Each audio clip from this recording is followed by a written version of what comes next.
ओम नमो भगवते वासुदेवाय. सार्थ सुबोध ज्ञानेश्वरी.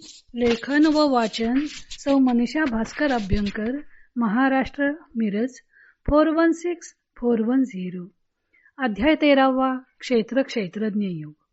ज्ञानलक्षण भाग 31. स्थैर्य भाग पहिला. ओव्या आहेत 484 ते 490. ज्ञानदेव आता स्थैर्य या लक्षणाचं वर्णन करत आहेत. स्थिरचित्त असलेल्या मनुष्याचे चित्त कसं अलिप्त असतं ते आधी त्यांनी दृष्टांतांनी स्पष्ट केलं आहे. आणि स्थिरता साचे घर रिगाली जयाचे, तो पुरुष ज्ञानाचे आयुष्य गा. आणि ज्या पुरुषाच्या घरात स्थिरतेने खरोखर प्रवेश केला आहे तो पुरुष ज्ञानाचे आयुष्य आहे. देह तरी वरिचिलीकडे, आपुलिया परी हिंडे, परी बैसका न मोडे मानसीची. त्या पुरुषाचा देह वरच्या दृष्टीने पाहिले असता आपल्या स्वभावानुसार हिंडत असतो, परंतु मनातील स्थिरता विस्कटत नाही. वत्सावरुनी धेनुचे, स्नेह राना न वचे, नभती भोग सतीयेचे प्रेम भोग. गाय जरी रानात गेली तरी तिचे वासरावरील प्रेम रानात जात नाही, म्हणजे वासरावरून हलत नाही. सती जाणाऱ्या स्त्रीचे भोग म्हणजे वस्त्रालंकारादी उपचार ते प्रेमाचे भोग नसतात, कारण तिचे लक्ष पतीकडे लागलेले असते, ते भोगांकडे परत येत नाही. का लोभिया दूर जाये, परी जीव ठेवलाची ठाये, तैसा देहो चाळीता नव्हे चळू चित्त. अथवा लोभी पुरुष दूर जातो परंतु त्याचा जीव ठेव्यापाशी राहतो. त्याप्रमाणे त्या स्थिर चित्त पुरुषाचा देह जरी फिरत असला तरी त्याच्या चित्ताला चंचलता नसते. जातया अभ्रासवे, जैसे आकाश न धावे, भ्रमणचक्री न भवे ध्रुव जैसा. इकडून तिकडे फिरणाऱ्या मेघाबरोबर आकाश धावत नाही, अथवा गती असलेल्या ग्रहांच्या चक्राबरोबर जसा ध्रुवाचा तारा फिरत नाही.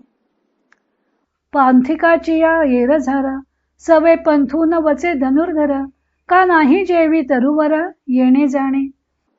अर्जुना, वाटसरूंच्या येण्या जाण्याबरोबर जसा रस्ता चालत नाही, अथवा ज्याप्रमाणे वृक्षास जाणे येणे नाही, तैसा चलन वळनात्मकी, असोनीये पांचभौतिकी, भूतोर्मी एकी चळी जेना. त्याप्रमाणे चलनवलन करणाऱ्या पंचमहाभूतात्मक देहात तो स्थिरचित्त पुरुष असूनही प्राणीमात्रांच्या ठिकाणी असणाऱ्या क्षुधादी षडूर्मींपैकी एकीनेही त्याच्या चित्ताची गडबड होत नाही. स्थैर्य कशाला म्हणायचं? ज्ञानदेव सांगतात, देह तरी वरिचिलीकडे, आपुलिया परी हिंडे, परी बैसका न मोडे मानसीची. देह जरी हिंडत असला तरी मनाची स्थिरता मोडत नसेल तर ते स्थैर्य. ही मनाची स्थिरता स्पष्ट करण्यासाठी ते 7 दृष्टांत देतात. गाय रानात हिंडत असते पण तिचं लक्ष घरी असलेल्या वासरापाशी असतं. पतीच्या मृत्यूनंतर त्याच्या पत्नीनं सती जायची चाल भारतात रूढ होती. सती जात असता ती सर्व अलंकार घालून आपलं शरीर सजवत असे, भाली कुंकवाचा मळवट भरत असे, पण हे सर्व करताना तिचं चित्त भोगाकडे नसे. आपण आपल्या पती बरोबर सहगमन करून पती लोकात जाणार आहोत याचे तिला सतत भान असे. त्या ध्येयावरून तिचे चित्त विचलित होत नसे. तशी मनाची स्थिरता हवी. लोभी मनुष्य दूर जातो पण त्याचे चित्त सतत आपल्या ठेव्याजवळ असते. आकाशात मेघ येतात जातात पण त्यांच्याबरोबर आकाश कुठं जात येत नाही. त्याप्रमाणे ज्ञानी मनुष्याचं चित्त स्थिर असतं. स्थिरतेसाठी प्रसिद्ध उदाहरण आहे ते ध्रुवताऱ्याचं. इतर ग्रह सूर्याभोवती फिरत असतात पण ध्रुवतारा एके स्थानी आढळतो. पांथस्थ येत जात असतात पण वाट मात्र आपल्या जागी स्थिर असते. किंवा वाटेने जात असता वृक्ष मागे मागे जातात असं भासत असलं तरी ते सुद्धा एका जागी स्थिर असतात. तसं त्या ज्ञानी मनुष्याचं मन स्थिर असतं.